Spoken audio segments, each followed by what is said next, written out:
Henshin Inspection presents Going Ultra with MJ Munoz. Hey there, I'm here to talk about Ultraman Arc Episode 1. I have to say, I was a little bit surprised. I knew that this was going to be taking a slightly different direction, and I like that it's not Blazar again. I like that it's not Z again. I like it so far. It's interesting. I'm wondering where it's going to go. I'm wondering what kind of the mystery is.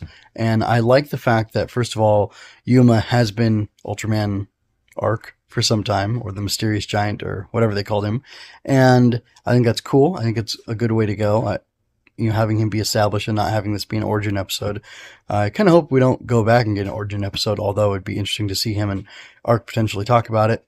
Arc is able to speak with, or whatever the Ultra is able to speak with Yuma, and he does. He instructs him towards the end of the episode to unleash his imagination, and that's how they're able to defeat the kaiju, and that's interesting. I'm curious, from stepping back from the show, there is this marketing thing that Subarai is doing where they're talking about imagination, and they put up that trailer about how they want their stories to inspire imagination and creativity, and I'm not sure what else. Anyway, they want their stories to inspire imagination, and they've had the whole Ultraman imagination thing as well. In the commercials for their get-togethers or their conventions, they have this whole thing, Subarai imagination, and there's like a little CGI character that they have with a little cartoon character, and I find that to be interesting. I'm wondering how exactly that will manifest. It looks like from the opening song that there are different forms that he gets, and I would imagine those different forms are the manifestations of his imagination, which I haven't finished watching Blazar yet, but I believe he only gets one form changey type thing, and it's just like an accessory. So that's kind of interesting. Again, an interesting contrast, and I think it's interesting that here the different things that he's able to do as Ultraman are fueled by and powered by his imagination, and it makes me wonder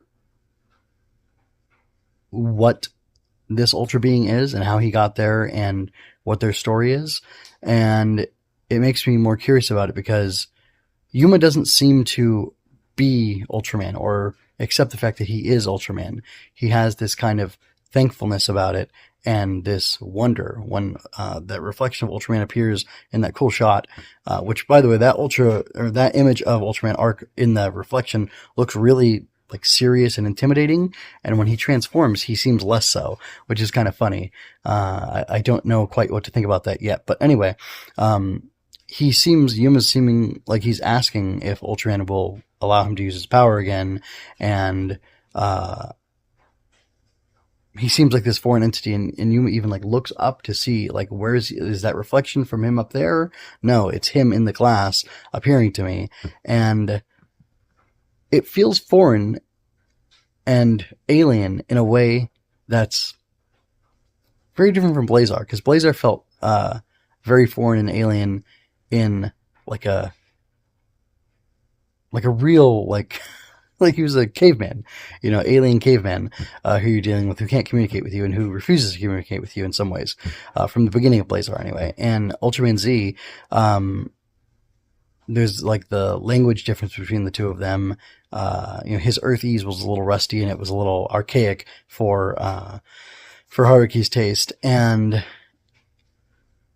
that was more comedic. It was a more comedic take on it, and to me, Blazar's was a little like accidentally funny, and this feels genuinely alien and foreign, but in a different way, and it's taking like a very novel approach to how it's alien and different and foreign, and I think I like that a lot. I think that's really interesting, an interesting way to put it. And what else? I don't quite know what else to say about that. It's interesting how different it is. I like the idea behind Skip, that it's less about attacking and fighting the kaiju, and it's more about protecting people and saving citizens. That's good. That's interesting. I definitely like that perspective, although I don't have a problem with like the Science Patrol trying to fight and kill kaiju early on in the original Ultraman. I wonder if this is kind of in line with Ultraman Rising, that had a very different approach to kaiju one that I find very interesting and personally very satisfying, and I'm a big proponent of. But yeah, I don't know. As for the action itself, I enjoyed the fight. I like that they put the timer up on the screen and that it took like 3 minutes 10 seconds, so straying a little bit from the strict 3 minute time limit. But still, it was cool that there was the counter, and I kind of hope that stays consistent. I think that'd be a lot of fun if they really tried to keep it under three, or three thereabouts. I think that'd be a lot of fun. What else was there? Oh, the idea of Yuma. So the way his imagination was manifested was pretty cool. I like that he had the barrier and then he broke it in half and used it to stab into Shagond. That was a lot of fun, and I don't quite know what was going on there. Like, I don't understand. I didn't really track like why was him breaking the shield in half and stabbing them into the tabs of it into Shagond. Like, why did that help him to defeat him? He really seemed to be struggling in the fight, which was interesting. And in the fight, it seemed like he was like really stiff, and he was really, I don't know, like almost childlike, almost youthful. Like, he doesn't look like a fighter. And it almost seems like he's in complete control, and the Ultra's like trying to coach him through it a little bit. And, I thought that was interesting. It's an interesting take, an interesting approach. It's an interesting speculation. We'll see if it's true or not.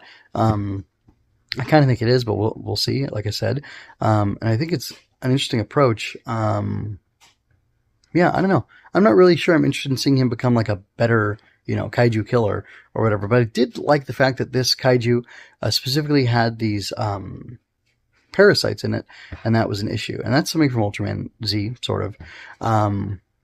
It is an idea I like because, I don't know, something about the kaiju being completely like irredeemable and being these completely like foreign beasts that don't belong on Earth, and that continues to be part of the lore of Ultraman in these modern shows, like, really bothers me, because they have familiarity with these kaiju and they know who they are, and like, why is Skip like cataloging them, and why is Yuma able to be like a kaiju biologist, and what does that mean? Like, what purpose do kaiju, if kaiju are naturally occurring on Earth, what purpose do they cause? This is something I think about in every Ultraman thing I watch, pretty much, and it always bothers me, and it's interesting to see how it's dealt with in different shows. So I'll be curious to see what they do with it in here. One thing I really like is, besides the Arc Cube thing that Yuma has in his pocket, I guess, I love that the transformation device, this diamond thing that he loads it into, comes out of his chest. It just manifests and appears magically. That makes me very happy. And then I thought it was very cute that Mr. Ishido gave Ultraman Arc the name Ultraman Arc because of the little arc rainbow thing he left in the sky when he flew off, when he swatched out of there. And I think that's kind of cool.